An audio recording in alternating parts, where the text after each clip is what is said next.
Welcome back to East Texas Now.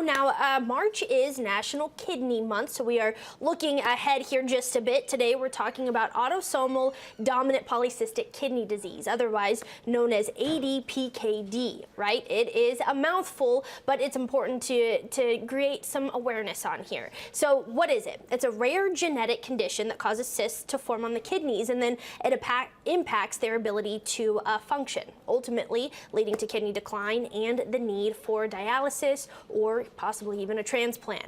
Now, recognizing the importance of kidney health, today we're joined by five-time Olympic gold medalist and retired professional swimmer, Missy Franklin, who's here to share the story of her and her own family that has been affected by ADPKD, including her father. Missy, thank you so much for joining us here this morning. Of course. Thank you so much for having me. Yeah, definitely. Okay, let's jump right in. So first of all, tell us a little bit about what you have been up to. What have you been championing since retiring from swimming? Yes, so I am so grateful for my professional swimming career. I swam in the 2012 and 2016 Olympic Games. I walked away with 5 golds and a bronze from both of them in total, and it was just the experience of a lifetime for me.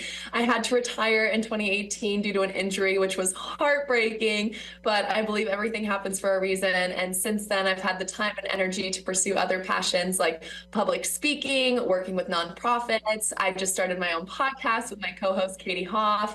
And of course, I've been able to really shift my focus and passion to my family, which is my number 1 priority. Absolutely, which brings us to our conversation today, recognizing kidney health. Now, can you share a little bit more about what you, your family, and specifically your father's journey with ADPKD has been? Yes, absolutely. So you did a beautiful job explaining what ADPKD was in the beginning. And you're right, it is a mouthful.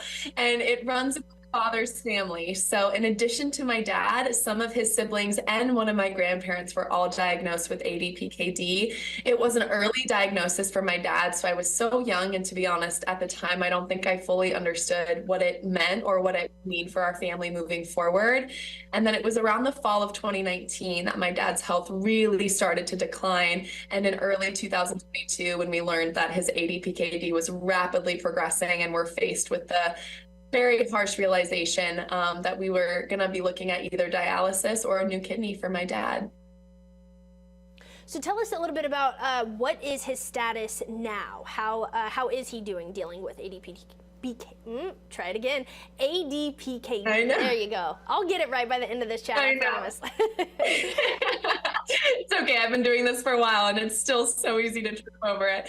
But thank you so much for asking. My dad is doing really well. In August of 2022, he successfully underwent transplant surgery. We spent months looking for a living donor because he was on the organ donor transplant list, but those can take years.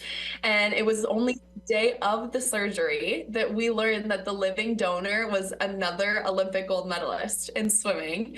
Her name is Chrissy Perham, and we did not know her beforehand. She just found out that she was a match for my dad and decided to do this out of the goodness of her heart. And both my father and Chrissy are doing fantastic, and Chrissy is now a part of our family. I can 100% understand why she would immediately be accepted as part of the family. Now, you mentioned that this is a genetic disease, right? The children of people with this condition have, what is it you said, like a 50% chance of also having the same condition. Have you yourself been tested? Yes. So that is one of the things about this journey that I have learned so much is the importance of disease education. So especially if it is a genetic disease like ADPKD. So understanding the hereditary nature, I was inspired to be super conscious about being an advocate for my own health. So I now work with my doctors and nephrologists to carefully monitor my disease and my overall well-being.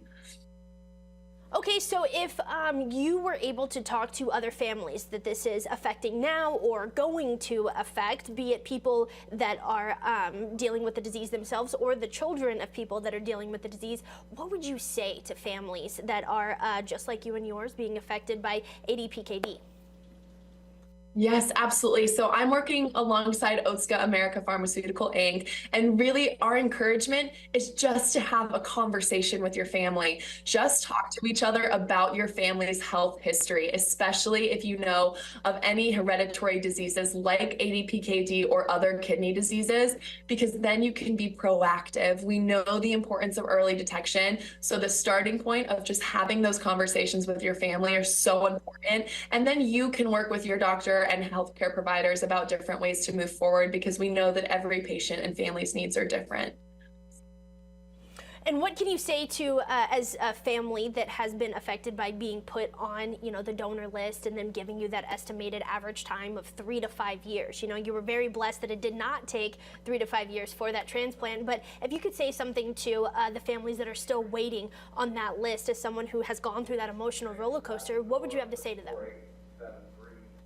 I would just say to keep the faith. I know it's so hard to do it at the time, but reach out for support, reach out for help. We're not meant to go through this ourselves. And then for anyone who is considering living organ donation, truly, you guys are absolutely living heroes. It is so important. And then anyone who wants to learn more about ADPKD can go to adpkdquestions.com. Fantastic. Once again, Missy Franklin, thank you so much for joining us here on East Texas Now to talk about kidney health, and looking forward to March Kidney Health Awareness Month. Thank you so much for having me.